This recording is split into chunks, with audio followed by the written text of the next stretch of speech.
Have you ever woken up feeling a sharp ache in your knees and wondered if that pain was here to stay?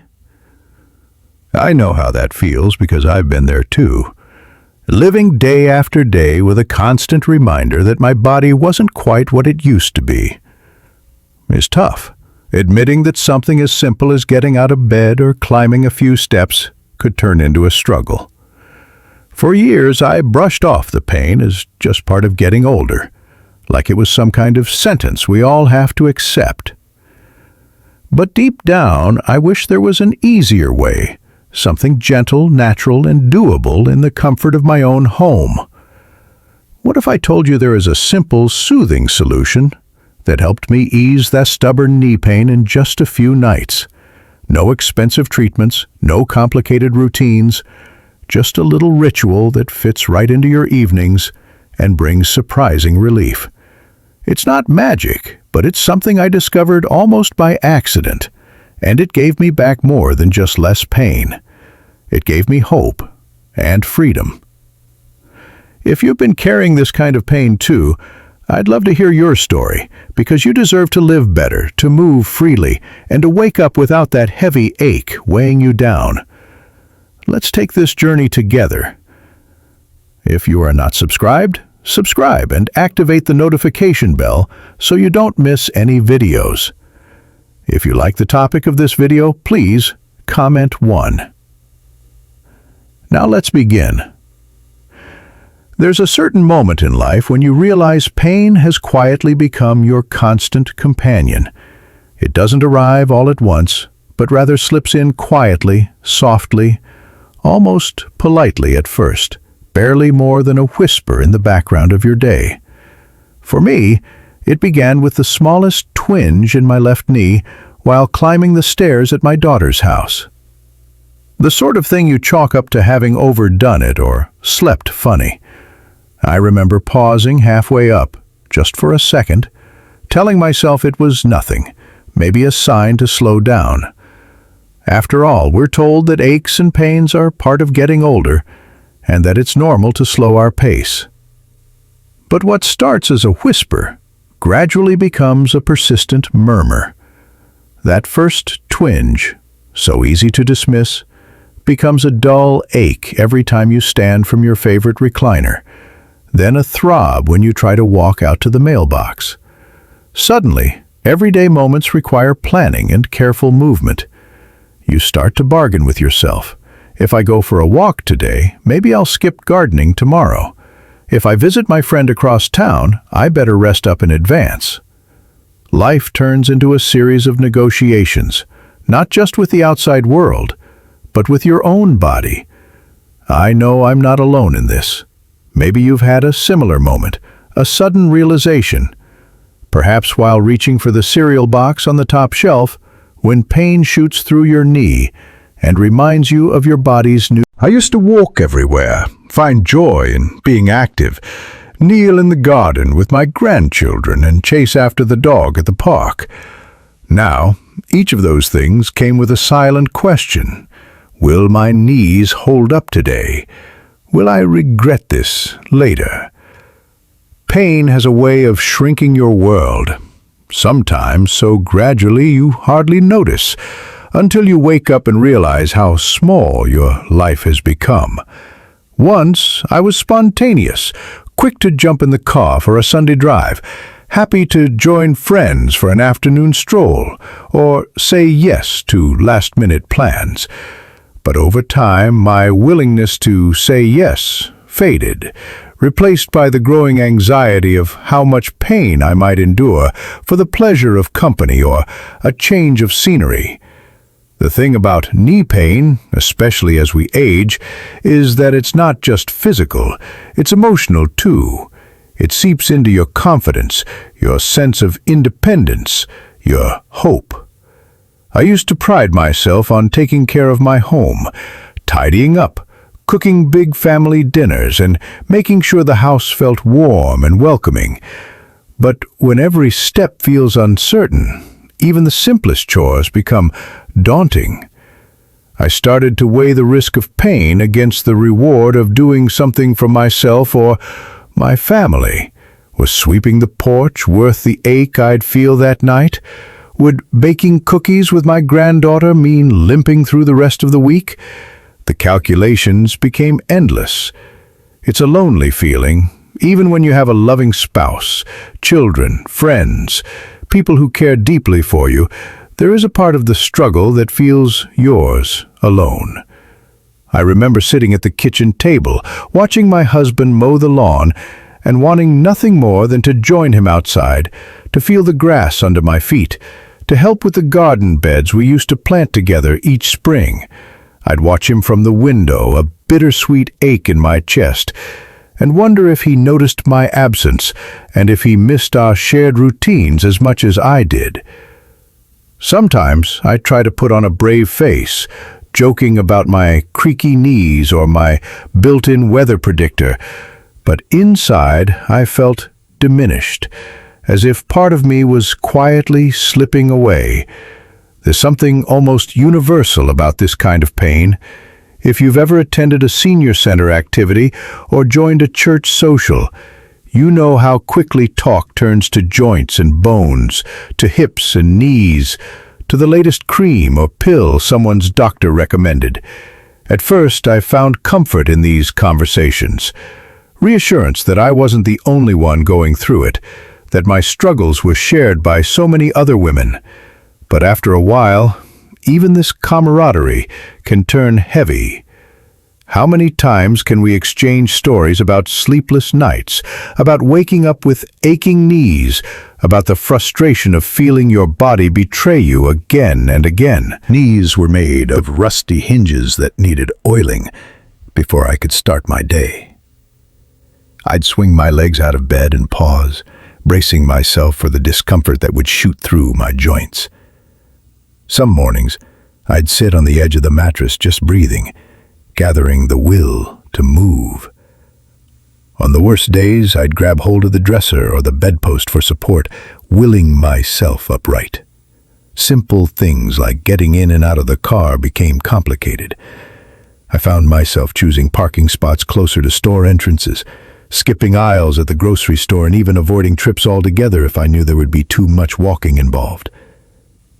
I used to love window shopping with my sister or wandering through the farmer's market. But now, the thought of uneven pavement or crowded spaces made me anxious. Would there be a bench nearby? Would anyone notice if I needed to stop and rest? That gnawing uncertainty followed me everywhere. At home, the accommodations grew almost without me realizing. A pillow placed just so behind my knees. A small step stool in the kitchen so I wouldn't have to crouch down low. A sturdy chair always within reach. My family noticed the changes, even when I tried to hide them. My son offered to help carry laundry. My daughter urged me to take it easy, and my grandchildren tiptoed around me with the gentle care that children show when they sense vulnerability in someone they love. And while I appreciated their kindness, it sometimes stung. A reminder that I was no longer as strong or self-sufficient as I once was. There's a certain indignity in having your world shrink because of pain. I've always believed in being active, in doing for myself, in staying busy and involved. So admitting that my knees were dictating my schedule, my social life, and even my happiness felt like a defeat. But pain doesn't care about pride. It wears you down day after day until you begin to accept a smaller life, a quieter presence. I found myself saying no more often. No, I can't join you for that walk. No, I'll stay home from the trip this year. No, I don't think I can help with the bake sale, the church supper, or the block party. Each no felt like a tiny betrayal of the person I used to be. The woman who organized outings, hosted family dinners, and volunteered for everything. Friends would call and invite me to lunch or an afternoon movie, and I'd hear myself making excuses. Maybe next time. I'm feeling tired today. My knees are acting up. The invitations became less frequent. The phone rang less often. What's worse is the subtle guilt that creeps in. I worried that I was... One night, after a particularly difficult day, I lay awake in bed, staring at the ceiling, feeling as if I were sinking into the mattress. I thought about all the things I had stopped doing: line dancing with my girlfriends, tending to my beloved roses, playing tag with my grandkids in the backyard. The list was longer than I wanted to admit. Tears welled up in my eyes as I realized how much of my life I had surrendered, bit by bit, to this relentless pain. In moments like these, it's easy to feel isolated, as if you're the only one whose world has shrunk so dramatically. But when I finally started talking to others and opening up about my struggles, I learned just how common this experience is. At my local community center, I met women whose stories echoed my own. Different faces, different lives, but the same slow encroachment of pain, the same sense of loss. We traded remedies, swapped advice, and laughed roughly about our shared misadventures. One friend told of getting stuck in a movie theater seat. Another recounted a fall at the grocery store that left her more embarrassed than hurt. Something is comforting in this shared experience, in knowing you're not alone, that your pain is not a personal failing, but a challenge faced by so many as we age. Yet, for all the camaraderie, it's hard not to envy those who seem to handle their pain with more grace, or who somehow remain more active and engaged. I'd watch my neighbor, a spry 80-year-old, walking her dog briskly every morning, and wonder what secret she possessed. Was it genetics? Willpower? Some magic treatment I hadn't discovered? I felt both admiration and longing, a wish to reclaim that freedom, to walk without fear or hesitation. If you are still watching this video and find these lessons useful, please comment one below to let me know that you are still here with me. Of course, pain doesn't just limit our bodies, it alters our choices. My world became smaller as I adjusted my expectations. Instead of long walks, I took short strolls to the mailbox, clutching the railing for support. Instead of ambitious projects, I settled for what I could manage: a few flowers in a window box rather than an entire garden. A quick microwave meal instead of a sprawling Sunday supper. My calendar, once filled with plans, grew emptier as I canceled or postponed. Always telling myself that I'd feel better next week, next month, next season. But weeks turned into months, and hope became harder to hold on to. I started to feel invisible, as if my life had been put on pause.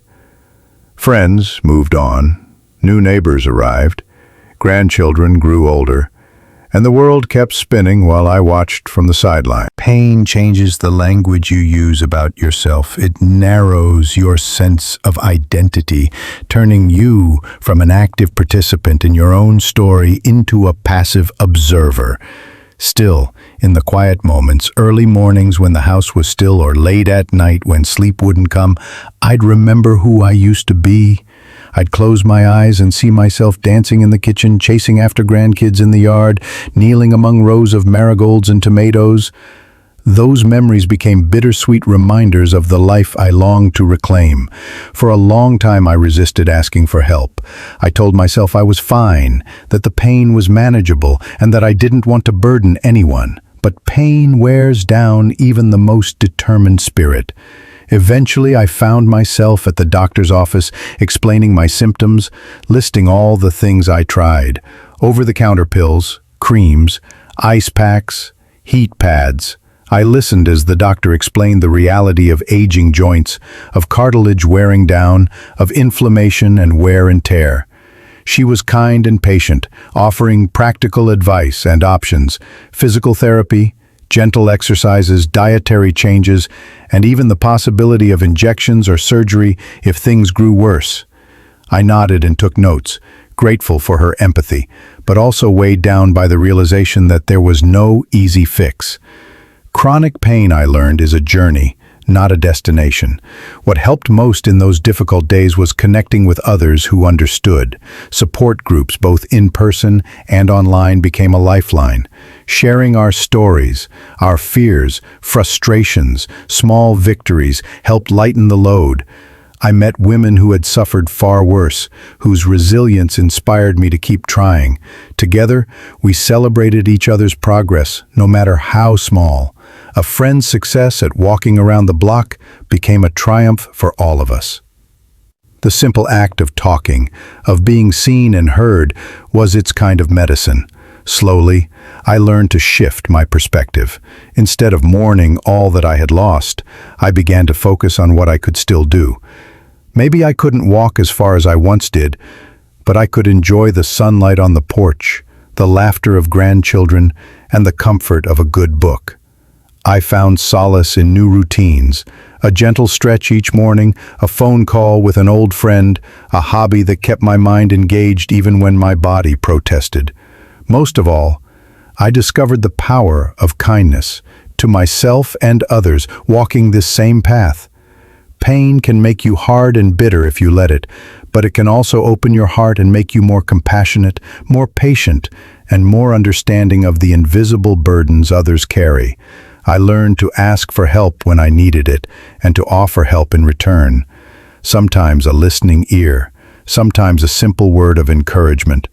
If you're reading this and seeing yourself in these words, I want you to know you're not alone. Our stories may differ in the details, but the core of the experience is the same. Who have given and loved and worked and cared, and who now find ourselves facing new challenges as our bodies change. It's not easy, and it's not fair, but it's not the end of the story.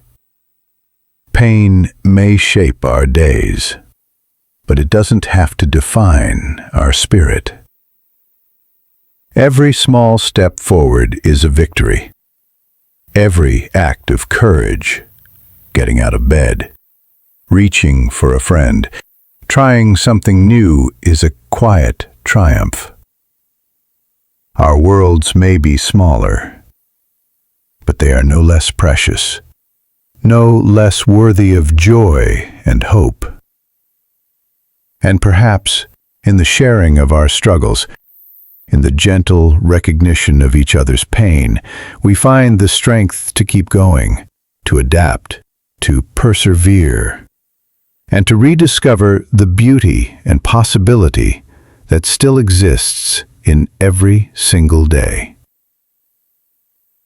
When I finally admitted to myself that the pain wasn't going away, I did what so many of us do. I started searching for answers anywhere I could find them. It began innocently enough, asking my doctor during a routine checkup if there was something else I could try. I'd already been taking an over-the-counter pain reliever now and then, the kind most of us have in our kitchen cabinets. Just in case, I'd tell myself. Sometimes, when the pain spiked, I'd reach for a couple of those small white pills and wait, hoping for a little relief. But the thing about pain, especially the kind that settles into your joints and refuses to leave, is that it never really stays away for long. The pills helped, yes, but only for a short time, and never as much as I'd hoped. Some days the pain returned before the medicine had even worn off. On other days, I found myself hesitating before taking another dose, worrying about what too much medication might do to my stomach, my kidneys, and my heart. My doctor, with gentle concern, warned me not to rely on them too much. She explained that over time our bodies build a tolerance, and those little white pills lose their magic. That's when the carousel of treatments began. First came the anti-inflammatory creams. My neighbor, a kind woman in her 70s who'd struggled with arthritis for years, swore by a particular brand she'd found at the pharmacy. I bought a tube, then another, then 3 more, each promising deep relief, fast action, or soothing comfort. Each night, I'd rub a cool dollop into my knee, massaging it in as the commercial said, watching TV and hoping that somehow, by the end of the episode, I'd feel better. Sometimes the cold or heat distracted me, but the ache persisted underneath, steady as a drumbeat. The wrappers piled up in my bathroom trash, silent evidence of my determination and my disappointment. Some days I felt like a living experiment, my body a canvas for every remedy marketed to people of a certain age. Friends sent me articles from the internet, the 5 best supplements for joint health, miracle foods to erase knee pain, and this one simple trick doctors don't want you to know. I dutifully bought bottles of glucosamine and chondroitin, omega-3 capsules, turmeric tablets, and even collagen powders I mixed into my morning coffee. I tracked my progress, waiting for the promised transformation, but the changes were always subtle, if they came at all. Was my pain a little less today, or was it just wishful thinking? My daughter worried about me and suggested physical therapy. I went more to reassure her than out of faith that it would work. The therapist was lovely, a cheerful woman who guided me through gentle stretches and strengthening exercises. I wanted to believe that if I just worked harder, followed every instruction, I'd turn back the clock on my knees. But some days, even the mildest movements left me aching for hours, and my hope faltered. It wasn't long before the conversation with my doctor turned to prescription medications. She was careful and thorough, explaining the risks and benefits. I tried a low-dose prescription anti-inflammatory, swallowing the pills with my morning orange juice and a prayer. For a while, it took the edge off enough that I could manage a grocery run or a visit to my granddaughter's recital. But the side effects crept in. Heartburn that made me wince, a jittery feeling in my hands, and a nagging anxiety that lingered for hours. I felt like I was trading one discomfort for another, and it hardly seemed fair. Then came injections, a last resort, my doctor called them, but a glimmer of hope for someone who tried everything else. I remember sitting in the sterile room, watching the nurse prepare the syringe. I braced myself, feeling vulnerable and oddly embarrassed, like a child afraid of a shot. The medication burned as it entered my knee, and for a few days afterward I almost believed it was working. The pain softened, my steps grew lighter, and I dared to dream of a life with less pain. But the relief was fleeting. Before long, the old ache returned, stubborn as ever. I'd read stories about people who'd gone for surgery, replacements, repairs, miraculous recoveries. But the prospect terrified me. I wasn't ready for that. Not yet. But beneath the laughter was frustration, and beneath the frustration, a growing sadness. Why, with all the science and modern medicine in the world, couldn't anyone help me feel better? As the months rolled on, I started looking beyond my own experience, reaching out to friends and acquaintances who might know something I didn't. We form informal support groups as we age, a sisterhood of women bound by shared aches and stories. I called my friend Eileen, who I'd known since our children were in kindergarten. She listened patiently as I listed my trials, then offered her own.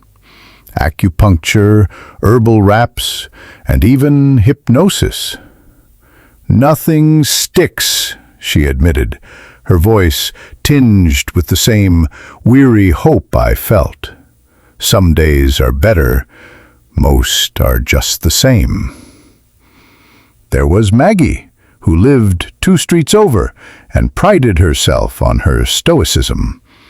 She tried every supplement on the market, convinced that the next bottle might hold the answer. "At least my hair looks shinier," she quipped one day, holding up a jar of fish oil capsules. We laughed, a sound that felt both familiar and strangely comforting. Laughter has a way of soothing the soul, even when it can't soothe the joints. The church ladies were a font of wisdom and cautionary tales. Every Sunday, between sips of lukewarm coffee, someone had a new product to recommend. Edna swore by a homemade ointment of eucalyptus and beeswax, which her grandmother passed down during the Great Depression. Lois recounted her trials with prescription painkillers, her voice trembling as she warned of their addictive grip.